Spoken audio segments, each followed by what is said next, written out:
ინკლუზიური განათლება თბილისის საჯარო სკოლებში 4 წელია ხორციელდება, თუმცა პროექტს მომხრეებთან ერთად მოწინააღმდეგეებიც ყავს. ნინო სამხარაძე დაინტერესდა ინკლუზიური განათლების მიმდინარეობის შესახებ დეტალები მის რეპორტაჟში ნახეთ.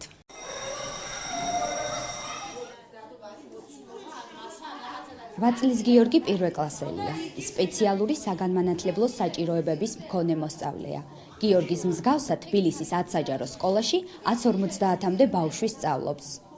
ინკლუზიური განათლება გულისხმობს ყველა იმ ბავშვის ჩართვას სასკოლო პროცესში, რომელიც გარებულია სწავლის სასკოლო პროცესისაგან და სწავლისგან. ასე რომ მოგეხსენებათ ძალიან რთული თემა. აქ იგულისხმებიან როგორც ბავშვების შეზღუდული შესაძლებლობის მქონენი, ასევე სოციალური ჩამორჩენის მქონე ბავშვები და ნებისმიერი ადამიანი, ნებისმიერი მოსწავლე, რომელიც რაღაც ამა თუ იმ ნიშნით გაირიqa სკოლიდან. სკოლა, სადაც ინკლუზიური სწავლება მიმდინარეობს, კოორდინატორი, სპეციალური მასწავლებელი და ფსიქოლოგი ჰყავს.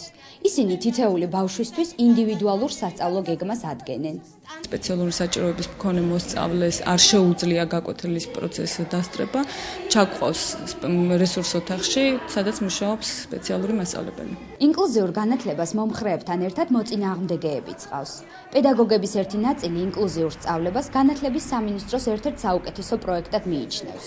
მეორე ნაწილი კითხვის, რომ ამ მეთოდს უფრო სოციალური დატვირთვა აქვს ვიდრე საგანმანათლებლო. სწავლის მხრივ ახლა ძალიან უჭირთ ამ ინკლუზიურ ბავშვებს და აი ახლა პირველ კლასში 2 მყავს ინკლუზიური ბავშვი, ბავშვებთან ურთიერთობა თუ არა როგორც ასეთი, აი ცოდნის მხრივ ძალიან ძნელია და რთულია. ვერ ითვისები. არასამთავრობო ორგანიზაცია პირველი ნაბიჯი სპეციალური საგანმანათლებლო საჭიროებების მქონე ბავშვებს სწავლის სახეცვლილ შანსს აძლევს.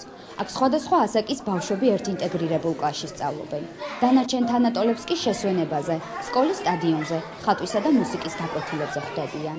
სპეციალური საგანმანათლებლო საჭიროებების მქონე ბავშვებისათვის იქმნებოდა სპეციალური გეგმები, რომელსაც თავდაპირველად ერქვა განათლების ინდივიდუალური გეგმა, ახლა უკვე ქვია ინდივიდუალური სასწავლო გეგმა, რომელიც დაფუძნებული არის ბავშვის შესაძლებლობებზე, ინდივიდუალურ შესაძლებლობაზე. აქ იგულისხმება ფიზიკური შესაძლებლობები, გონებრივი შესაძლებლობებიც, რა თქმა უნდა, და გათვლილია შეზღუდული შესაძლებლობის მქონე ბავშვებზე.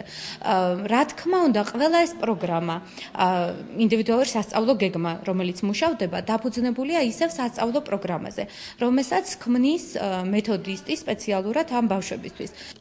ზოგს სიმღერის ნიჭი აღმოაჩნდა, ზოგს ინსტრუმენტზე დაკვრის და მეგობრებთან ერთად შექმნეს ორკესტრი ებანი, რომელმაც გასულ წელს ადგენზე დიდი მოწონება დაიმსახურა. მშობლივი შრომით გამოვიდა ასეთი ორკესტრი, რაც აკვრავს ახლა.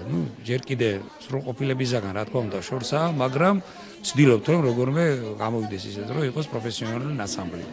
თბილისში ინკლუზიური განათლების პირველი ნაბიჯები უკვე გამოიკვეთა, ახლა რეგიონების დროა.